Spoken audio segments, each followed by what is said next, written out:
This episode of New Politics was released on the 1st of March, 2025, and produced on the lands of the Wangal and Gadigal people.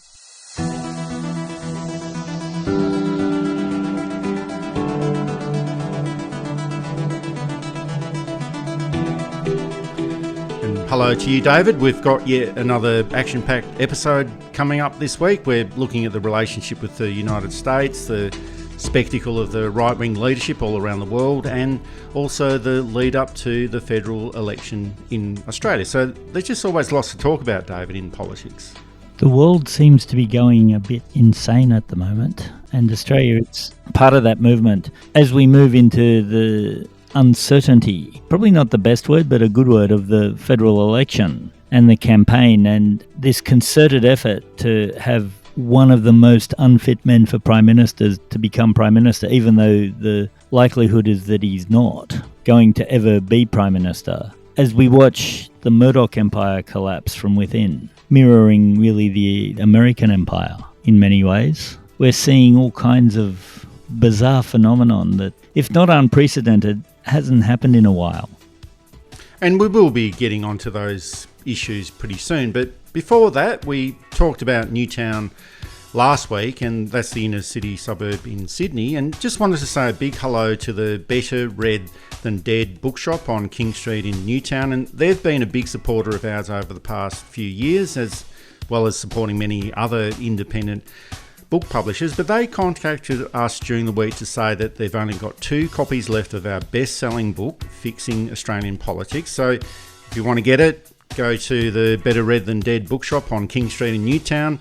Best to get it before it runs out. And David, we will continue with this shameless plug just for a little while, but we published Fixing Australian Politics just over 6 months ago, and we've got all the solutions in there. We talk about those solutions each and every week on the New Politics podcast, and we even put all of those solutions into a great little book. But the political class just isn't listening to us, and they should be listening to us. They should be reading this book and finding out how to fix Australian politics.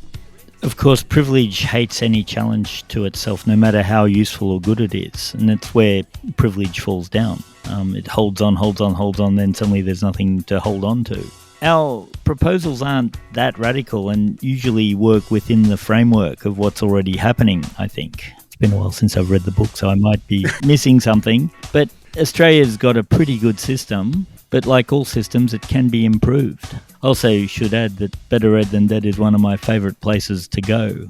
And I often poke my head in just to see what's there, and I nearly always end up buying something, much to the despair of my bank manager and my groaning bookshelves. So if you see me there, come and say hello. But I think it's a book that's worth reading, it's a book worth engaging with, and a book worth discussing.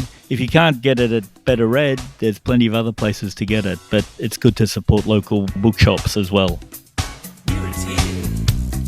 Here it is. Here it is. Here it is. I'm looking for it. You'll hear it from me. Australia was given yet another reason to withdraw from the AUKUS agreement when the United States decided to vote against the United Nations resolution, which calls for advancing a comprehensive, just and lasting peace in Ukraine and de-escalation, the early cessation of hostilities and the peaceful resolution of the war. And this is after 3 years of the entire world supporting Ukraine and accusing Russia of being the aggressor and of war crimes and acts against humanity. And now all of a sudden the script has been totally flipped around. And there were 17 other countries that also supported the United States and voted against the United Nations resolution. All of them are either authoritarian, collapsing states run by military regimes, extreme right-wing, or they're practicing apartheid. And that includes Russia, Belarus, Burundi, Hungary, Israel, Nicaragua, Sudan, North Korea, Niger. And all of this is not normal behaviour. Most of these are basket case countries, and the United States is not in the habit of supporting or getting support from these types of countries. And the United States is also in the process of negotiating a deal with Russia to access rare minerals from the territory that it currently occupies in Ukraine. It's also trying to negotiate a deal with the Ukrainian government as well. And it could be argued that the United States always does these sort of deals behind the scenes when no one is looking. But the United States is becoming more extreme very rapidly, not just internationally, but domestically as well. It's taking on the hallmarks of an aggressive fascist state. All the signs are there, and I think it's becoming an issue that Australia will need to address at some point. While the Trump government is in, we can't trust the US for any kind of consistent policy, let alone for any kind of pro-Australian policy. Now, of course, in realpolitik, countries will always act in their own interests, primarily. Sometimes that means helping other countries. Sometimes this is a positive thing. Things like foreign aid. Countries helping themselves in terms of future influence, peace in the region that they don't need to send troops to, being seen as a good neighbour by other countries. Of course, often realpolitik is a bad thing, pushing into the illegal. Think in particular of the bugging of the East Timorese cabinet room by Australian intelligence agencies under the direction of the then foreign minister. Totally illegal, and it managed to deprive a fledgling country with hard-fought independence of a lot of income from the gas. That was a terrible, terrible thing to have happened, and made me quite ashamed to be an Australian on the world stage. There's no real point in criticising realpolitik. It's the way of the world.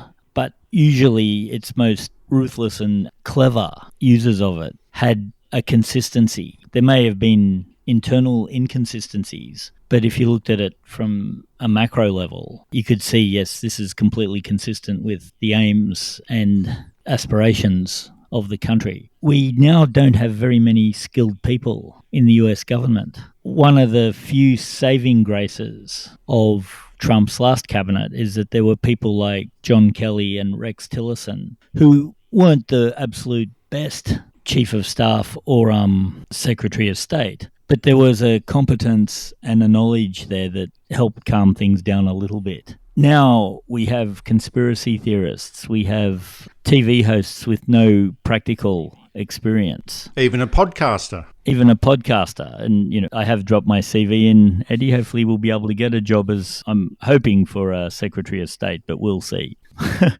The Trump government is unorganised, unskilled. It knows what it wants, but doesn't know why it wants it, and it doesn't even know why it wants what it wants. This whole Department of Government efficiency nonsense, which has made the government far more inefficient and has cost a lot more as it deals with payouts, as it deals with staff shortages, as it deals with an inability to be able to help people, which is what the aim of all government should be. Give help to those who need it, encourage those who don't.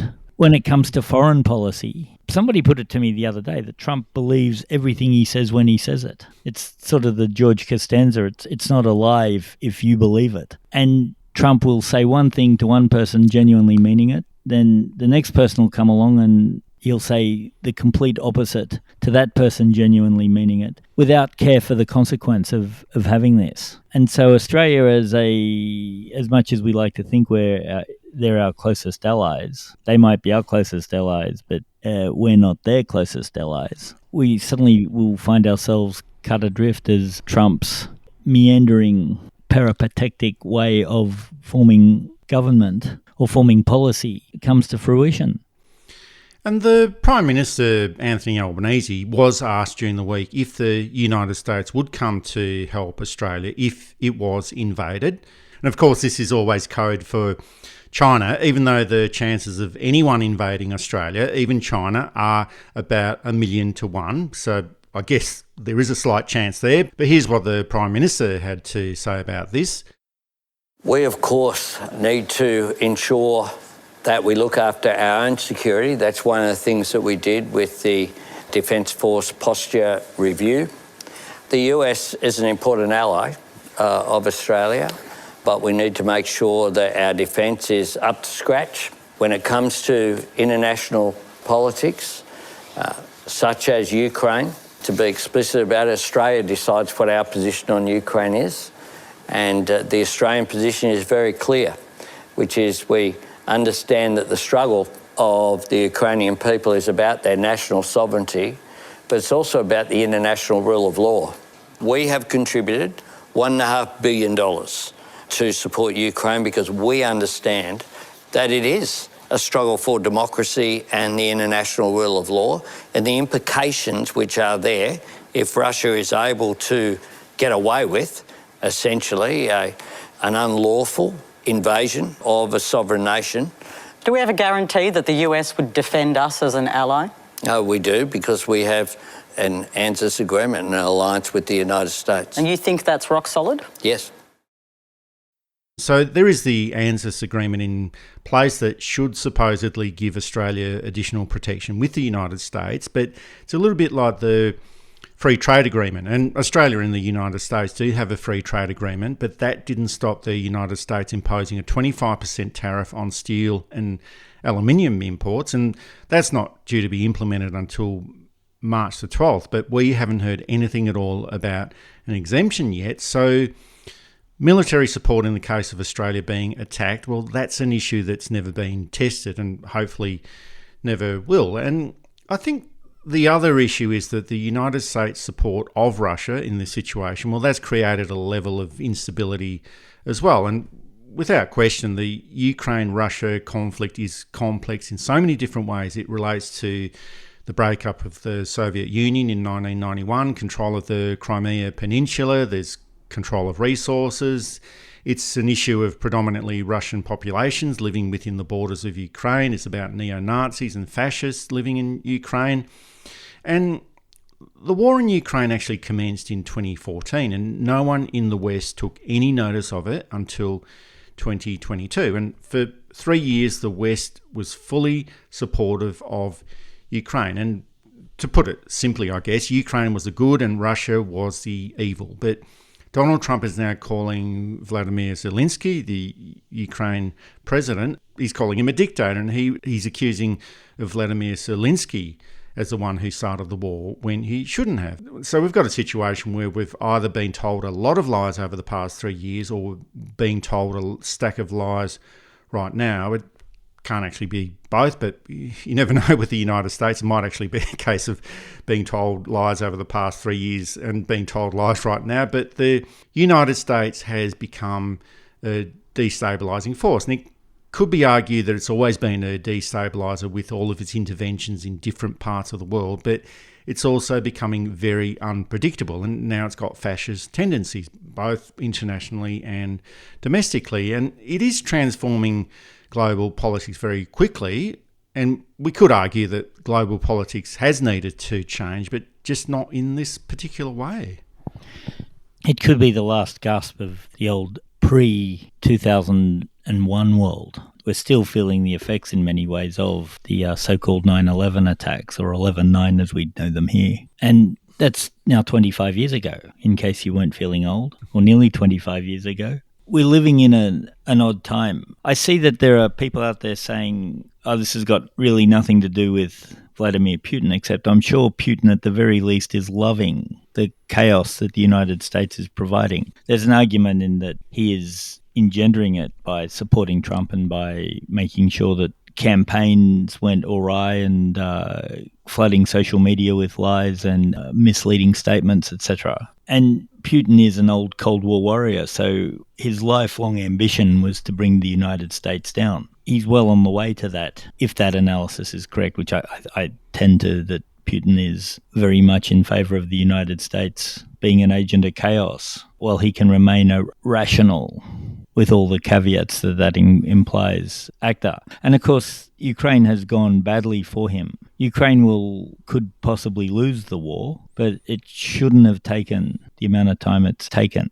I don't think the Russians were expecting the level of resistance they got. I think there was this mistaken belief that the people of Donbass actually wanted to move the border so that they were part of Russia. That seems not to be the case. Zelensky isn't or wasn't that popular a leader. He had figures very similar to the late unlamented Scott Morrison in Australia in terms of his popularity. That's come back a little bit. Although the next election, there's indications that Zelensky might lose. Whether they hold an election during a war is a whole other thing too. But certainly Russia's found itself winning in an area where it has and doesn't want much control, while America spins itself into oblivion, and not winning an area in which it needs the control in Ukraine. Now they're doing all these deals without Ukraine, selling the minerals from the Russian-held territories in Ukraine, which has been spun as America doing deals with Ukraine. That's not true at all. Whether the United States is able to get hold of these minerals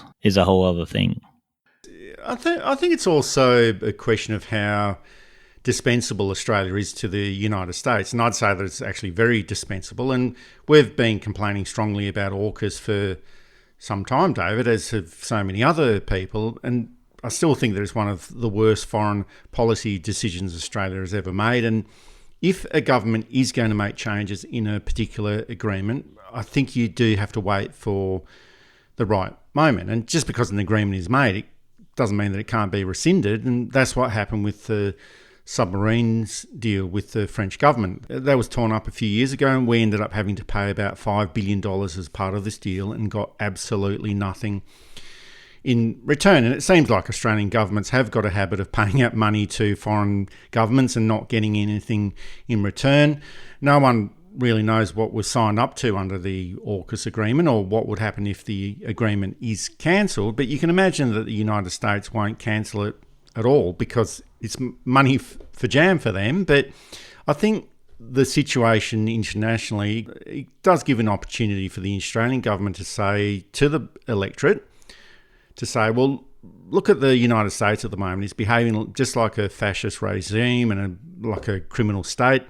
Let's find some more security within our own zone, with Indonesia, with China, with anyone else who wants to be a partner for peace in this region, because we're not guaranteed of anything with the United States at the moment. And if we do go down that path, we probably would have to get over the hysteria that the Australian media has with China. And this week, there was all the breathless reporting of Chinese Navy ships 400 kilometres off the coast of Tasmania, and this was still in international waters. It's only a day and a half sail, Eddie. Yeah, that's right. So it's not that far away, but it was still in international waters. But I think we are moving towards the conditions being right for a withdrawal from the AUKUS agreement. Now, it's not going to happen before the next election. That's only a couple of months away, but I think it will need to happen soon, because the relationship with the United States, it does seem to be changing, and it's changing very quickly, and it's not for our benefit, I don't think. No, it's and this is where the realpolitik needs to come through. You can break these agreements, and to be honest, if it means that it's a bit of distance from the United States at the moment, that's not a bad thing. Particularly a Labor government doesn't want to be consorting with perceived fascism, particularly a Labor government. And at the moment, we've got a lot of Labor governments in Australia who seem to have forgotten what it means to be a Labor government. New South Wales, where the Premier is throwing unions under the bus, for example. And under the train. Oh, or actually, yeah, literally under the train.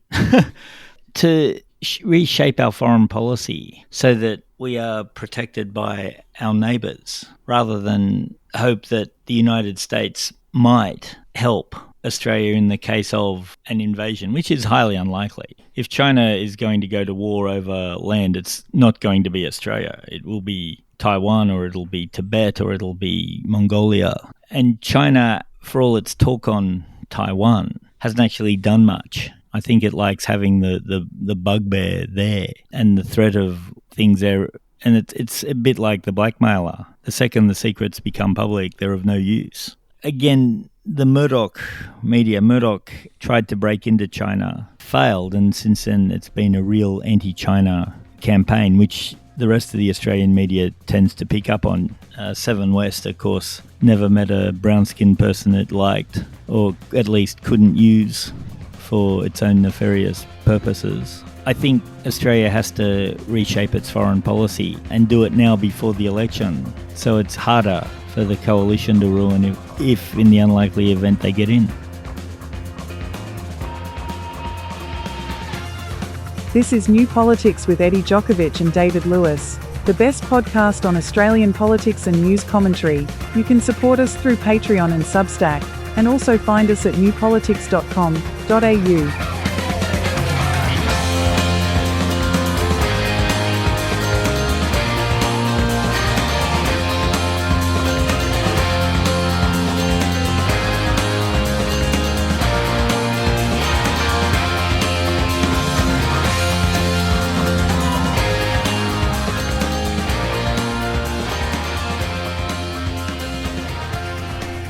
There's been a strong shift to the right in the Western world, and this is after what we perceive to be a shift to the left when the COVID era commenced in early 2020. And after this blip, which saw a change of government in the United States to the Democrats and to the Labor Party in Australia, it seems to be shifting back to where it was before the start of COVID. And that's the time when we had those comical right-wing leaders like Donald Trump, the combination of Boris Johnson, Liz Truss and Rishi Sunak in the United Kingdom, Scott Morrison here in Australia, Jair Bolsonaro in Brazil, Viktor Orban in Hungary. Then COVID arrived and most of these people were forced out or voted out of office, but now it seems that they are coming back. Donald Trump, of course, is back in the United States. Viktor Orban in Hungary is still there. Javier Milei, he's the newcomer in Argentina, and he's teamed up with Elon Musk to do some pretty crazy chainsaw activity in the United States. Who else is here? President Milei has a gift for me. Javier Milei from Argentina. You guys know who that is, right? This is the chainsaw for bureaucracy. Chainsaw!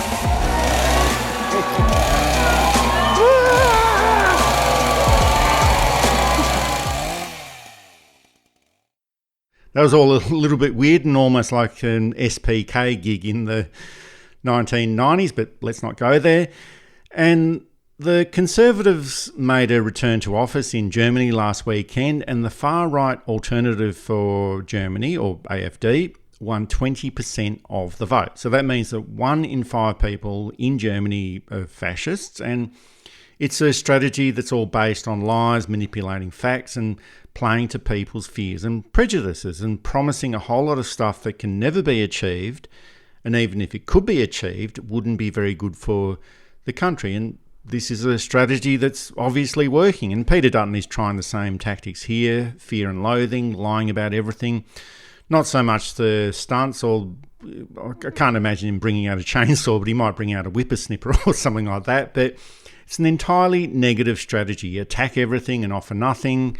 Clive Palmer, same sort of things, similar sorts of strategies. Pauline Hanson, all of these people are on the fringes, but it's all the people on the right that go for the outrageous tactics, the lies, the stunts, the fabrications, the outrage, the claims of wokeness, calling a spade, political correctness gone mad, that's a regular one.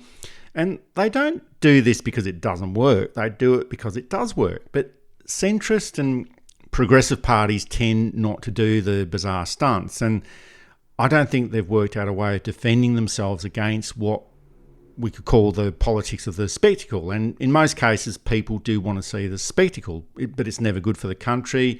These people get in for 3 or 4 years, and by the time the electorate works out that these people are good for nothing, it's just far too late. You can do a lot of damage in 3 or 4 years without really trying that hard. But people like this, they just keep getting back into office even after they've been rejected by the electorate. The progressive left, I alluded to this last week, I think, spend a lot of time being rational and smart and clever, and we need intellectualism and intelligence in politics. There's no question about that. But they've allowed the other side to say things like, I'm sick of experts. I'm sick of the people who know what they're doing telling me what to do. I'm sick of, all these educated people with fancy jobs and they don't care about you. And it puts into a level of resentment. And so the person who entertains over giving policy will attract more people, at least in the short term. Trump has now the lowest level of support of any US president post-election since polling started to be taken in 1860 or whenever it was. Lower than Bush, who was actually quite high in his first few months. Lower than Coolidge, who again was actually quite high. Most presidents start off popular and takes the 4 years to dwindle down, and sometimes the 8 years. Trump is at his lowest level ever, 6 weeks into it, and indications are it's not going up. The progressive left has to work out how to talk to people. It's not through giving university seminars. It's not through giving TED Talks. It's from going in and just pounding the facts, finding alternative means of messaging. Ignore the press. The mainstream press is going to kick into you anyway. Don't use them. I believe one of the reasons Bob Carr became Australia's New South Wales' longest serving premier is because he refused to go on the Alan Jones show. He'd go on other radio shows and be interviewed, including some of the FM morning shows, but he refused to speak to Alan Jones, when at that point not speaking to Alan Jones was supposed to be political death.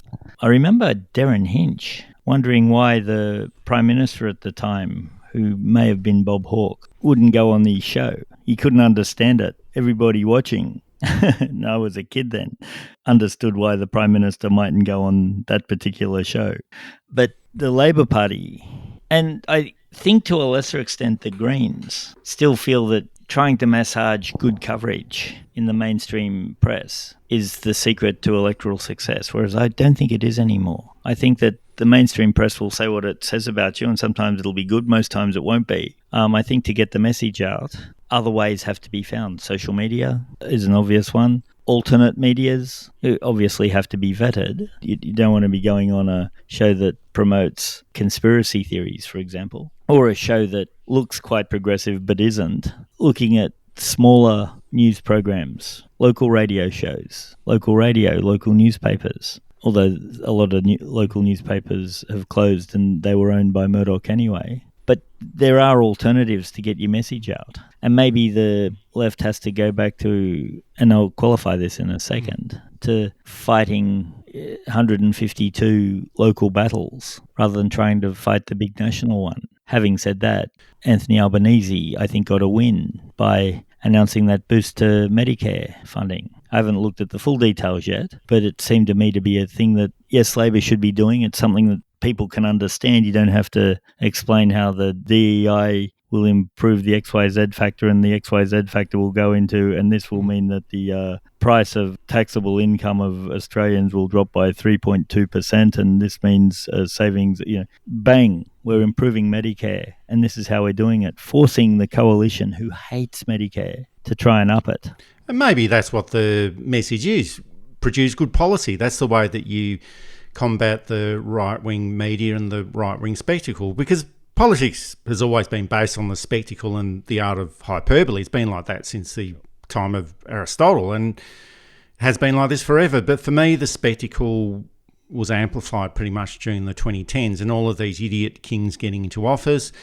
And I actually thought that Donald Trump would have been the end of all of this stuff in 2020, but it's just been copied more and more. More recently in Argentina with Javier Milei, and he's been caught up in a cryptocurrency scandal which has almost crashed the Argentinian economy. And it's almost like every country wants to have a go at having an idiot king. We had Scott Morrison here. He was dumped, and now there's an appetite to go for someone like Peter Dutton. And for me, it's just really hard to know why electorates go for this. Education levels all around the world have improved. Australia's got the highest levels of education in the world across the board. And maybe this is the way for the electorate to say, look, we want the way that governments have been operating to completely change. And until it does, we're just going to keep putting in these foolish leaders until you finally get the message. Why is 20% of Germany voting for far-right extremists? And I don't think it's a case of progressive or centrist parties needing to start doing the radical stunts and bringing in the chainsaws on stage or doing other crazy things. But my feeling is that it's just about doing the more radical policies once they're in government. The Biden administration, not radical enough. Well, they get thrown out of office. The German government, not radical enough. So they get thrown out of office. Keir Starmer, safe pair of hands, supposedly not radical enough. And he's in a world of pain in the United Kingdom. Anthony Albanese here, not radical enough over the past 3 years, down in the polls and just opening up the door for Peter Dutton to come into office. So for me, that's the key message. Centrist parties come into office and they're just too scared to do anything. And I think that there's a backlash against this. You know, you've got the keys to government now, do something with that. And if you're not, well, we're just going to keep going back to those people that are doing something. You know, we might not like it, but at least they're doing something and you are not. When Barack Obama became president, he writes very feelingly in his memoirs about how a lot of the more radical things he wanted to do, he was hesitant to do because he was worried about the optics of a black man suddenly telling white people what to do. If we take out all of those layers, and it's not a direct comparison by any standard, but I'm wondering if the progressive side of politics is worried that if the changes are too radical, they'll end up getting booted out like Whitlam. But they end up getting booted out anyway. Yeah, you know, and as Whitlam said, you crash through or you crash. And, it's better to die on your feet than live on your knees, and it's better to go for a legacy. It's better to have a failed legacy than no legacy. It's better to have been seen to be trying to stop fascism than to appease it. And what all of the left needs to do is to start to take up, and I'm using left because I'm being intellectually lazy, because we've only got so much time on the podcast. All of you are driving to wherever you're going or doing your housework or what have you, and I don't want to stretch that experience out for you. But those on what we'll broadly call the left, and I know that these are problematic terms, aren't doing enough. In the States, it's like they've given up. And I get that. In Britain, they win a massive majority and then give up. And in Australia, they come in on a wave of goodwill and optimism, and thank goodness we're rid of incompetent governments and corrupt governments, and let us down. And so I guess the answer is that we all have to start doing and promoting and prodding and agitating and writing to our local members and emailing them, phoning them and saying your job is on the line here. The future of the country is on the line here. Push them to do something. And there's also been a query about why the populists and the politicians who depend on the politics of the spectacle to succeed are always on the right. Clive Palmer, Rolf Babbitt, Bob Catter, Pauline Hanson. These are the people who are the ones who usually get up to the stunts, tell outrageous lies, and centrist parties just get left behind in these areas. But we also have to remember that politics has always been based on the art of the lie, how you tell it and where you tell it. And the Labor Party was called out on the Medicare campaign back in 2016 when they claimed that the Liberal Party was going to get rid of Medicare. And they almost won the 2016 election. It wasn't the only reason, but there are a whole lot of other factors. But the Medicare campaign really worked for them. And I think that really worked well because it was based on a semblance of truth. The Liberal Party did actually get rid of the original Medicare scheme of Medibank. I think it was back in 1976 or something like that. And they've always attacked Medicare whenever they've been in government. And the Labor Party, for some reason, they've been reluctant to do this sort of thing ever since because they want to be seen as the honest political party and all that sort of thing. Well, that's fantastic, but this is the nature of politics. You've got to do the dirty stuff to win office. Not all the time, but quite often you do have to do that. And we did have the Labor Party completely destroyed by the lies of the franking credits argument pushed by the Liberal Party that they ran in 2019. And this wasn't based on any element of truth at all. It was a complete lie. And in these situations, well, you just have to work out a way of fighting back. But you can always base all of these things on fact. Huge government debts. Run with that argument because the Liberal Party did rack up massive government debt when they were last in office, $1 trillion of national government debt. Corruption, ramp it up because the Liberal Party was corrupt and incompetent when they were last in office. A scare campaign on workers' rights because the evidence is there for the Liberal Party. Work choices from 2006, removing penalty rates a few years ago under Malcolm Turnbull. All of these sort of campaigns will work. Keep up the scare campaign on Medicare.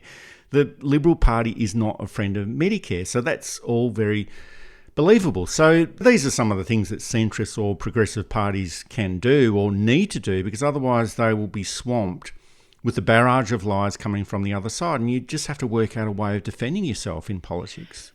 They've blown their chance with corruption by working with the Liberal Party to put in a knack that ended up being completely useless. What a way they could have damaged and even destroyed the Liberal Party's chance of ever getting back in for a generation by putting in a decent commissioner and someone who was fearless, someone who was prepared to look at things and not defer them to other weaker departments. And this is working within the system that has kicked into you for years is failing. This will be the point I'll continually make till they change it. You got to find what your strengths are and then play to them. Meanwhile, downplaying your weaknesses and highlighting your opponent's weaknesses. And until they do that, we're going to get another middling, probably minority government in which all of the good things they wanted to do will be further diluted or not able to be done.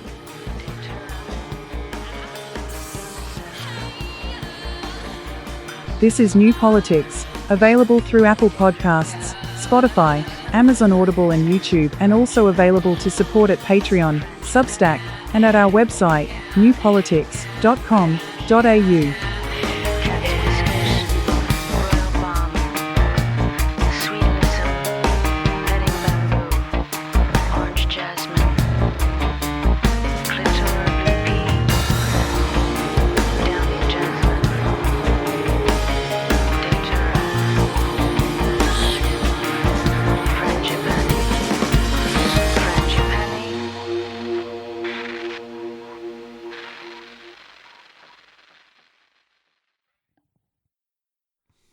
There is a lot going on in politics in Australia, and as we predicted several weeks ago, this election is going to be based around Medicare. I think that's the obvious outcome here. And the federal government made another announcement of $8.5 billion to make Medicare more universal and extend bulk billing to more people. And then within minutes, the coalition decided to up the ante and announced $9 billion of funding, which they said would be funded by cutting the public service. And there's a lot of convolution here because cutting the public service means that the cost of contractors will increase because you cannot cut the public service and just not have those services fulfilled somehow. Somebody's got to do all of the work that would be done by the public service if you do get rid of public service staff. And then the coalition claimed that they'd been working on these Medicare costings for several months, but that is just not the coalition way. When they're in government, they just make up the figures and then announce it. And in this case,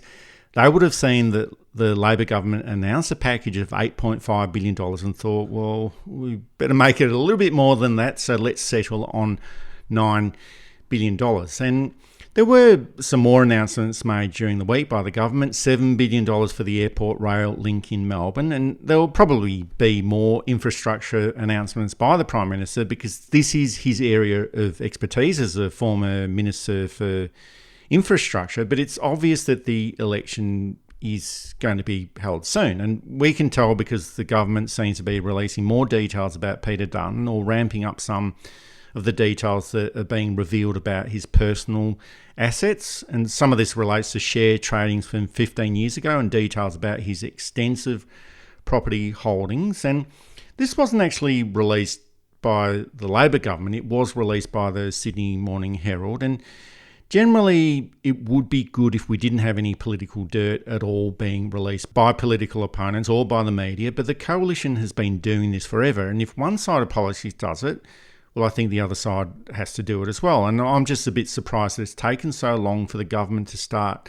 magnifying these attacks on Peter Dutton. I'm not encouraging all this political dirt and character assassination, but if one side does it, unfortunately, the other side has to do it as well. I may have told this story before, but when Robert Menzies announced his retirement and essentially anointed Harold Holt as his replacement, he was meeting with Holt, and one of the bits of advice he gives him is look after Artie. Artie being Arthur Colwell, the leader of the opposition, who Menzies knew they could beat. They'd beaten him 3 times in an election by that point. Menzies knew that if the younger, more dynamic, more capable, more competent, more popular Gough Whitlam got the leadership, that the Liberals would lose an election, which turned out to be correct, essentially. And so there's a part of me that wonders if they're looking after Peter Dutton because they know that he is unwinnable. But there's nobody behind him who you could look at and say, oh, that Angus Taylor what a ball of charismatic competence and honesty he is. Or, Michaelia Cash, she is so popular amongst the community if she became leader. Or Suzanne Ley or Andrew Hastie. All of these names have been pointed to as potential leaders of the party at one point or another.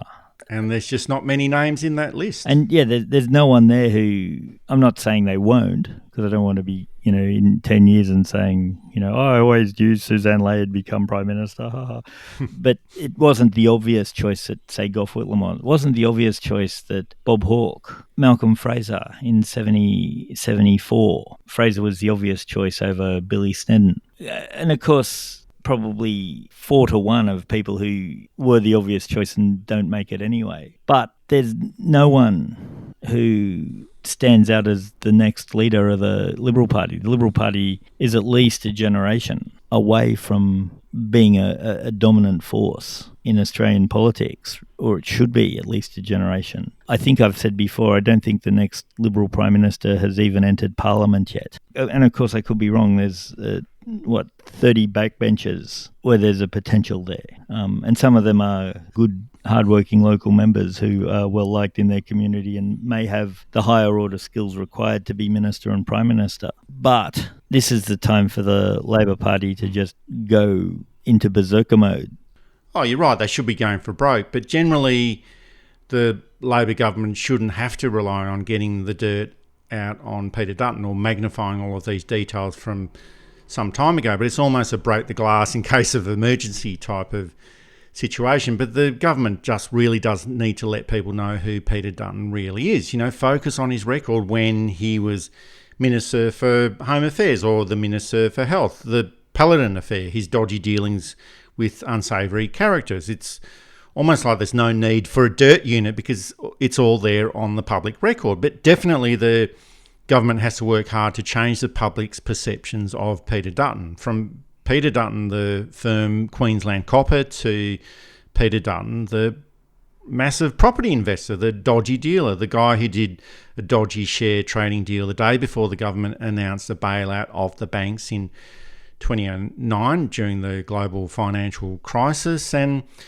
strategically, I think they should have done this a long time ago. At least it would have changed the headlines from Peter Dutton says to Peter Dutton defends. And then he has to spend all of his time defending himself or explaining himself and not enough time on explaining his policies, even though he hasn't really got any. But that's just the nature of these things in politics. And maybe the Labor government just didn't think that Dutton was going to be the leader at the next election. So why waste your time on attacking a leader if you don't think he's going to be there? And the other point is that maybe they thought that it would be better for the Liberal Party to keep an inept and an incompetent leader in place, as you mentioned before, David. And the Labor government has certainly got their wish there if that was the case. But I just wish that it had been a situation where this Labor government had been far more ambitious and more radical and less cautious in being able to run an election campaign on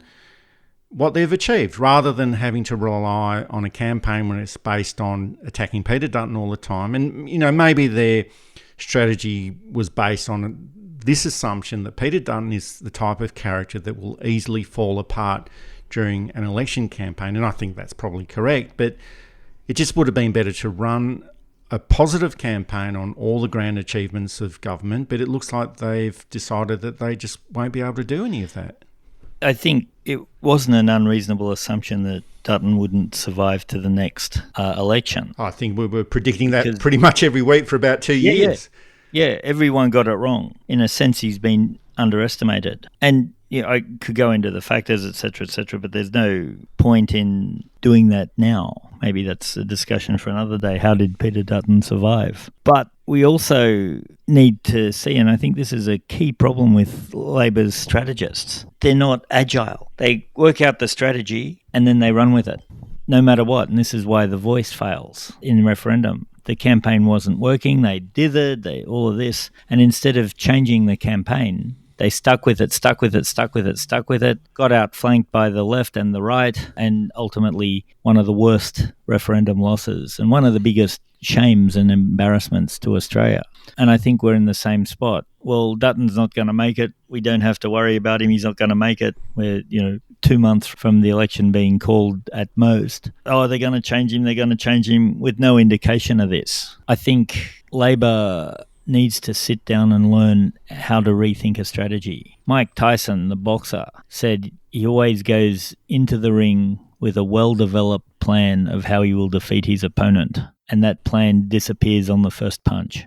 And I think that's really important to remember. I'm not a huge admirer of Mike Tyson's behaviours, don't get me wrong, but till Labor realises how to be agile, how to move with the times, how to pinpoint where the argument is going and head it off, we're going to have this weak, dithering, uncertain electoral machine that doesn't know what it wants, doesn't know why it wants it, doesn't quite know how to achieve it, but it's got the plan and we just have to stick to the plan.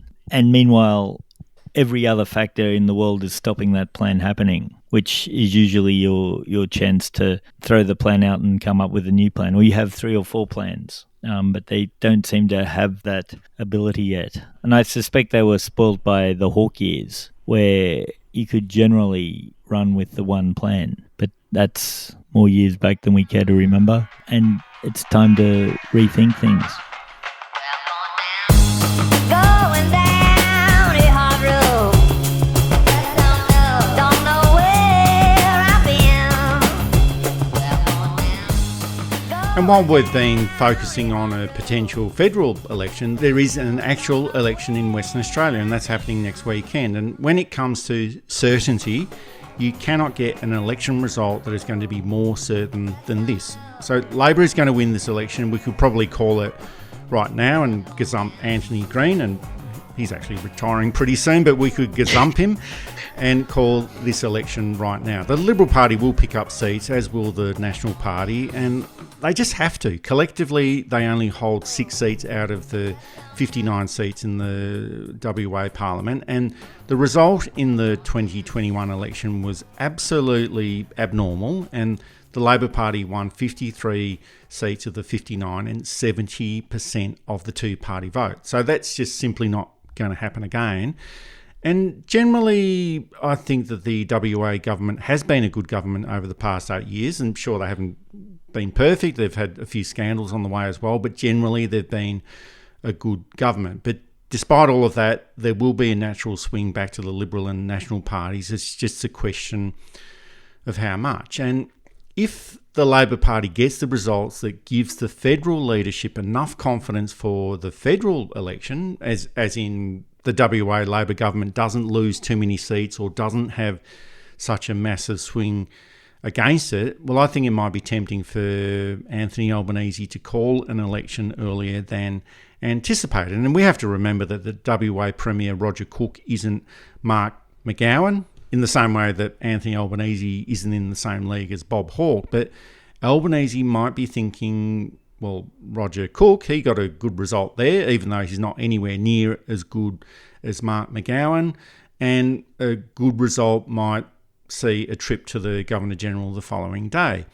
And the Prime Minister does keep getting asked about the date of the election, and it happened again during the week. Gather around in the election, they might coincide with... It's so boring.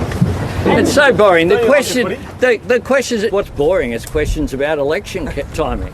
And because you ask it, I've been asked it for a year. I'll give you this tip. Peter Dutton a year ago called for an election to stop our tax cuts. Our tax cuts for you getting more money in your pocket as a result of the changes that we made in legislation. He not only said he was opposed to it before they saw what it was, then they said they'd reverse it, then they said we should have an election a year ago. But I think it's also a question of how much difference a month will make. David, you and I have always believed that a federal election would be held in May, but what difference would it make by having it a month earlier in April? You know, it might be a case of not wanting to drag this out for too long. The year has started, it's already March. Might be thinking we'll announce the election for April, apply to blowtorch to Peter Dutton, get it over and done with.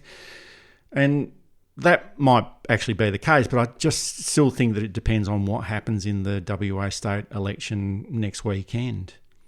Nothing's ever 100%, but you're right. It's as close to 100% that Labor will be re-elected in next week's polls. I wonder if the cheeky part of me thinks that Anthony Green looked at it and thought, I just cannot sit through 3 hours of broadcast on a Saturday night when I could be out at a nice restaurant or watching Netflix or something. So that's it. I've had enough.